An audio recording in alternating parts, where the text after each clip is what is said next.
নমস্কার বন্ধুরা, আশা করি সবাই খুব ভালো আছেন। টুম্পাস কিচেন অ্যান্ড মিনি ব্লগসে আপনাদের সকলকে জানাই স্বাগত।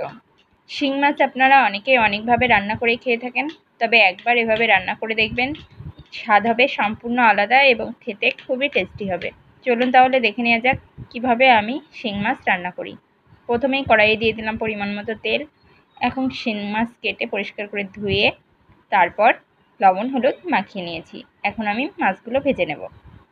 অবশ্যই তেল গরম হওয়ার পরে শিং মাছগুলো দেবেন, তা না হলে কিন্তু মাছগুলো লেগে যাবে।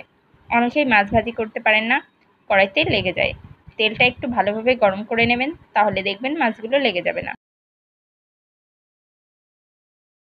এখন এপিট ওপিট করে খুব ভালোভাবে মাছগুলো আমি ভেজে নিয়েছি। এখন উঠিয়ে নেব।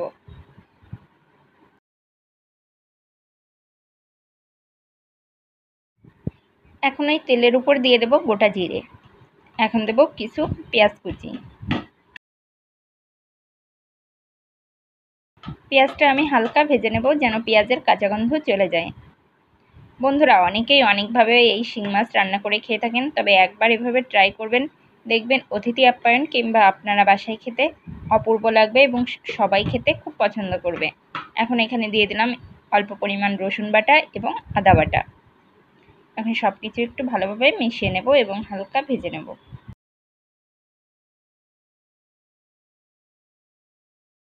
দেখুন বন্ধুরা, পেঁয়াজের কালারটা চেঞ্জ হয়ে গিয়েছে। দিয়ে দেব কেটে রাখা আলু।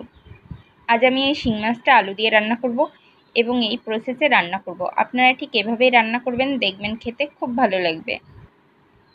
আলুটা আমি হালকা ভেজে নেব। আলু হালকা ভেজে নিয়েছি। এখন এখানে একটা মশলা দিয়ে দেব। এখানে আছে শুকনো মরিচের গুঁড়া, হলুদ গুঁড়া, ধনে গুঁড়া, স্বাদমতো লবণ এবং জিরে বাটা। সব কিছু দিয়ে আমি খুব ভালোভাবে মিশিয়ে নেব এবং খুব ভালোভাবে কষিয়ে নেব। চুলার আঁচটা কম রেখে মশলাটা কষিয়ে নিতে হবে, তাহলে আলুটাও খুব ভালোভাবে সেদ্ধ হয়ে যাবে এবং মশলাটাও খুব ভালোভাবে কষানো হয়ে যাবে।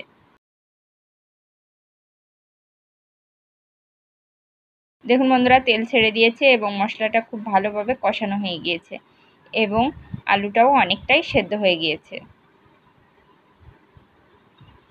এখন এখানে আমি ভেজে রাখা শিং মাছগুলো দিয়ে দেব। অনেকেই আপনারা এই শিং মাছটা ঝোল ফুটে ওঠার পর তারপর মাছ দেন, কিন্তু ঝোলে দেবেন না। এভাবে একবার সব মশলার সাথে ভালোভাবে 1-2 মিনিট কষিয়ে নেবেন, তাহলে দেখবেন এই রান্নার স্বাদটা কিন্তু খুবই ভালো হবে, খুবই ভালো হবে। আপনারা একবার এভাবে রান্না করে দেখবেন, খেতে অপূর্ব স্বাদ হয়। শিং মাছটা আমি 2 থেকে 3 মিনিট খুব ভালোভাবে একটু কষিয়ে নিয়েছি। এখন আমি এখানে দিয়ে দেব জল।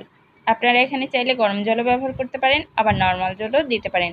আমি এখানে নর্মাল জল দিয়েছি এবং ঝোলটা খুব বেশি দেব না, অল্প পরিমাণে দেব, কারণ এখানে আলুটা অনেকটাই সেদ্ধ হয়ে গিয়েছে। এখন আলু সেদ্ধ হতে খুব বেশি সময় লাগবে না। এখন আমি খুব ভালোভাবে ফুটিয়ে নেব।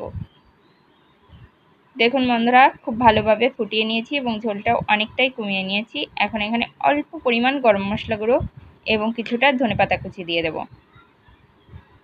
ধনেপাতা কুচি দিয়ে এখন আমি 1 মিনিটের মতো রান্না করে নেব।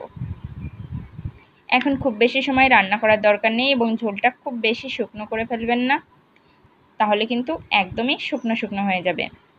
বন্ধুরা, আমি 1 মিনিট রান্না করে নিয়েছি, এখন সম্পূর্ণ রেডি হয়ে গেছে।